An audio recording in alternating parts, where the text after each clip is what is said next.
అందరికీ నమస్కారం. Welcome to our channel. నా దృష్టికి ఒక బహిరంగ లేఖ వచ్చిందండి. ఈ వీడియో నా వ్యక్తిగత అభిప్రాయం అండి. ఎందుకంటే మనము కొన్ని విషయాలు ఒక 4-5 రోజుల ముందే మన ఆడియన్స్కి మనం చెప్పడం జరిగింది. చూడండి, ఇక నెక్స్ట్ 3-4 రోజుల్లో మీరు ఊహించని విషయాలను మీరు వింటారు. మీరు ఎప్పుడూ చూడని కొన్ని కొత్త విషయాల్ని మీరు చూస్తారు. అదంతా కూడా ఒక పథకం ప్రకారం జరుగుతుంది అని చెప్పేసి నేను ఇంతకుముందు చెప్పడం జరిగింది. ఇక్కడ ఎవరిని వ్యక్తిగతంగా విమర్శించే ఉద్దేశం లేదండి. ఎవరైనా వారి అభిప్రాయాలను తెలియజేయచ్చు. కానీ ఆ తెలియజేసే సందర్భం ఏంటనేది ఆలోచిస్తే దాని వెనుక గల కారణాలు మనకు ప్రస్ఫుటంగా కనిపిస్తాయండి, మనకు అవగతం అవుతాయి. ఎందుకు ఇలా చేయవలసి వచ్చింది అని చెప్పేసి ఒక లేఖ నా దృష్టికి వచ్చిందండి. అది ఇక్కడ చూపిస్తాను చూడండి. మన కమ్యూనిటీలో కూడా ఆ లేఖను పెడతాను. పెద్ద జియంగార్ మఠం నుంచి 9 ఫిబ్రవరి 2026 రోజున ఒక లేఖ వచ్చింది. పెద్ద జియంగార్ వారు రాశారు. వారికి నమస్కారములతో, గౌరవనీయులైన ఆంధ్రప్రదేశ్ ముఖ్యమంత్రి వర్యులు శ్రీ నారా చంద్రబాబు నాయుడు గారికి కలియుగ దైవం శ్రీ వెంకటేశ్వర స్వామి వారి దివ్య ఆశీస్సులు మరియు మా అనేక మంగళ శాసనములు. కలియుగ ప్రత్యక్ష దైవంగా హిందువులు అచంచలమైన భక్తి విశ్వాసాలతో ఆరాధించే దేవదేవుడు శ్రీ వెంకటేశ్వర స్వామి వారికి ప్రతినిత్యం అత్యంత పవిత్ర భావంతో నైవేద్యంగా నివేదించే అన్న ప్రసాదాలు మరియు లడ్డూ ప్రసాదాలు కోట్లాది మంది భక్తుల ఆధ్యాత్మిక విశ్వాసాలకు ప్రతీకలుగా నిలిచాయి.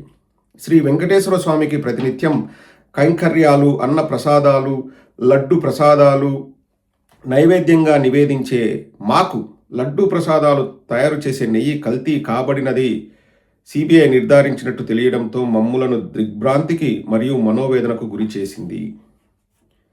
కల్తీ జరిగింది అని తెలిసి అదే నెయ్యిని పవిత్ర ప్రసాదం తయారీలో కొనసాగించడం ఘోర అపచారమే కాకుండా ధర్మానికి విరుద్ధమైన అత్యంత బాధ్యతా రాహిత్యమైన చర్యగా భావించవలసి ఉంటుంది.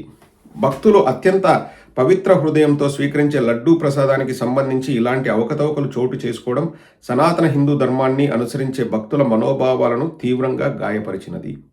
శ్రీవారికి పరమ భక్తుడైన గౌరవ ముఖ్యమంత్రి వర్యులు భవిష్యత్తులో తిరుమలలో ఇలాంటి అపచారాలకు అవకాశం లేకుండా పటిష్టమైన వ్యవస్థను నెలకొల్పుతారని మేము విశ్వసిస్తున్నాము. ధర్మాన్ని పరిరక్షించే శక్తిని, మన ఆలయాల పవిత్రతను కాపాడే దృఢ సంకల్పాన్ని, మన సంప్రదాయ విలువలను నిలబెట్టే స్ఫూర్తిని ఆ దేవదేవుడు శ్రీ వెంకటేశ్వర స్వామి మీకు ప్రసాదించాలని ప్రార్థిస్తున్నాము. శ్రీ శ్రీ రామానుజాచార్యస్య దివ్య ఆజ్ఞాం వర్ధతాం అభివర్ధతాం అని ఒక లేఖ రిలీజ్ చేశారండి. ఇక్కడ ఫస్ట్ పెద్ద జియంగార్ మఠం వారికి మనందరి తరపున ధన్యవాదాలు తెలియజేస్తున్నాం. ఒక హిందువుగా, వెంకటేశ్వర స్వామి భక్తుడిగా నేను కూడా వీరి మాటలతో ఏకీభవిస్తాను. కల్తీ నెయ్యి అన్నది సప్లై చేయకూడదు. ఒకవేళ కల్తీ జరిగిందంటే ఎందుకు జరిగింది, ఆ కల్తీ వెనుక కారణాలేంటి, ఎవరు చేశారన్నది కూలంకుషంగా ఇన్వెస్టిగేషన్ చేసి తప్పు చేసిన వాళ్ళకి శిక్ష పడేలా చేయాలి, రాజకీయాలకు అతీతంగా అన్నది మా అభిమతం. సో ఇక్కడ కొంచెం బ్యాక్గ్రౌండ్ కూడా చెప్పాలండి మీకు.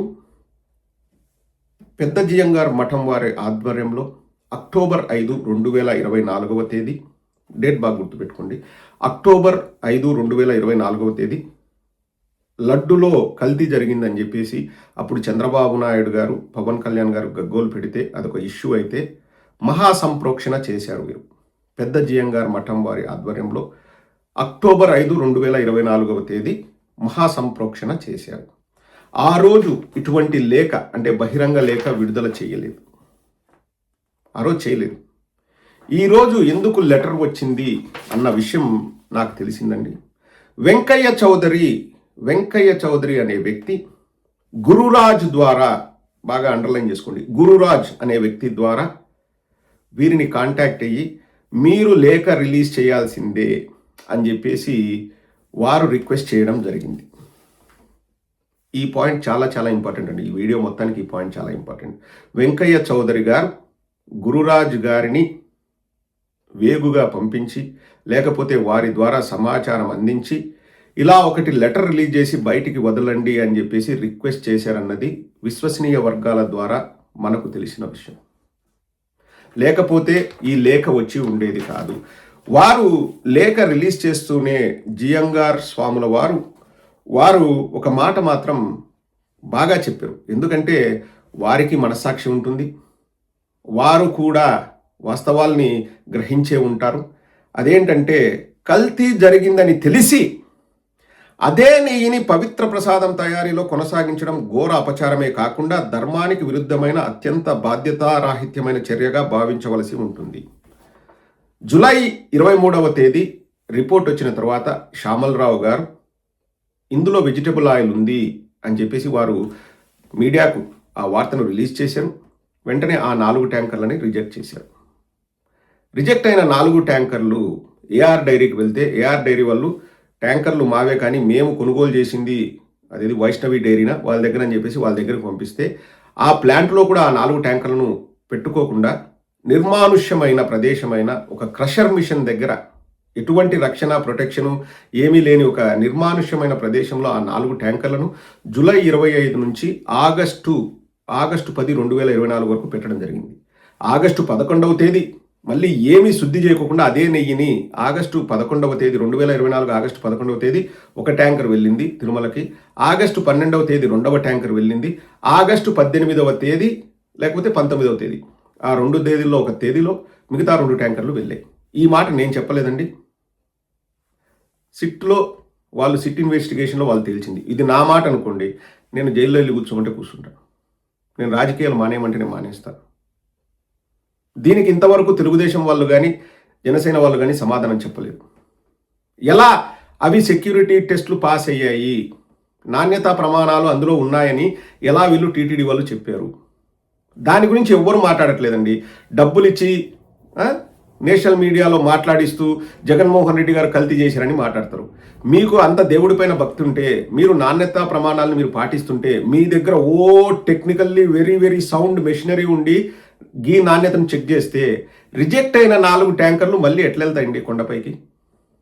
అవి లడ్డు తయారీలో వాడారు వాటిని. ఇప్పుడు ఎవరు వెజిటబుల్ ఆయిల్ ఉన్న నెయ్యిని కానీ జంతు కొవ్వు ఉన్న నెయ్యిని కానీ ఒకవేళ ఉంటే ఎవరు లడ్డులో కలిపింది?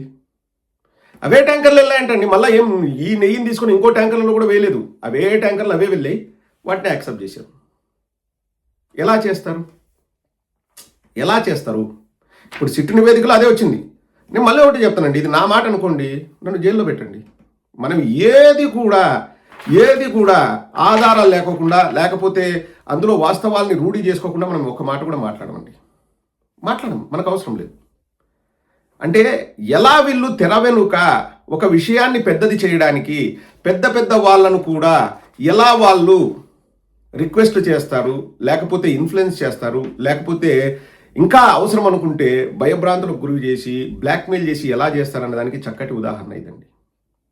నా డౌట్ ఏంటంటే వీరు నిజంగానే లేఖ రిలీజ్ చేసినచ్చు, నేను కాదన్ను. కానీ ఈ లేఖకు ముందు వెంకయ్య చౌదరి గారు గురురాజును పంపించి వీరిని సంప్రదించారన్నమాట మాత్రం వాస్తవం. ఇదే లేఖ అక్టోబర్ 5, 2024వ తేదీ రాలేదు. ఆ రోజు మహాసంప్రోక్షణ జరిగింది. అంటే ఇప్పుడు ఏంటంటే ఇప్పుడు జియంగార్ స్వాముల వారికి ఒకవేళ వారి కన్సర్న్ తెలియజేయాలంటే డైరెక్ట్ ముఖ్యమంత్రి గారితో మాట్లాడే సౌలభ్యం ఉంటుంది. కావాలంటే ముఖ్యమంత్రి గారే వీళ్ళ మఠానికి వెళ్ళమన్నా వెళ్తారు. వీరంత పెద్దవారు. వీరి చేత లేఖ రిలీజ్ చేయించాలన్న ఐడియా ఎందుకు వచ్చింది అంటే దాన్ని కూడా రాజకీయాలకు వాడుకోవాలనే కదండి, దాన్ని కూడా పబ్లిసిటీ చేసుకోవాలనే కదండి. ఒకసారి ఆలోచన చేయండి.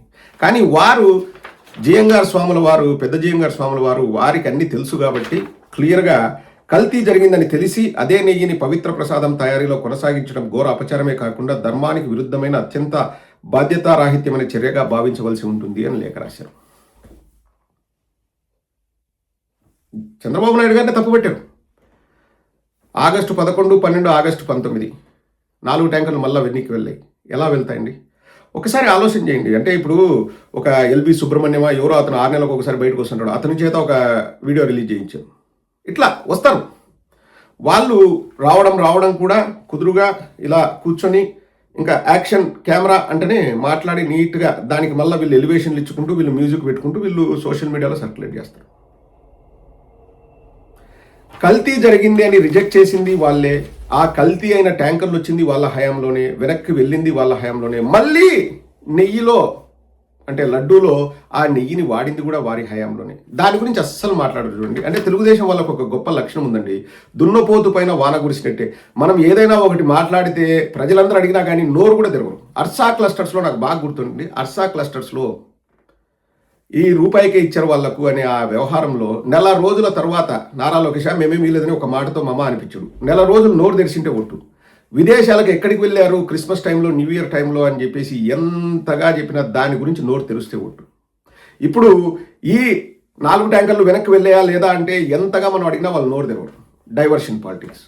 జూలై 23 కల్తీ జరిగిందని తెలిస్తే నువ్వు ఎందుకు సెప్టెంబర్ 18 వరకు మాట్లాడలేదంటే ఒక్కడు నోరు తెరిచి దానికి సమాధానం చెప్పరండి. దున్నపోతు పైన వాన పడినట్లే. మనం ఇంకెక్కువ ఇంటెన్సిఫై చేస్తే కవర్ డ్రైవ్లు ఆడతారు, డైవర్షన్ పాలిటిక్స్ ఆడతారు. ఇంకా ఎట్లండి సమాధానాలు ఎలా వస్తాయి? ఈ ప్రభుత్వాన్ని ఏదైనా ప్రశ్నించినా దున్నపోతు పైన వాన పడినట్లే అండి. కాబట్టి ఈ ప్రభుత్వం ఉండాలా లేదా, ప్రభుత్వం మారాలా అన్నది మీ నిర్ణయాధికారాలకే వదిలేస్తున్నాను. Thank you.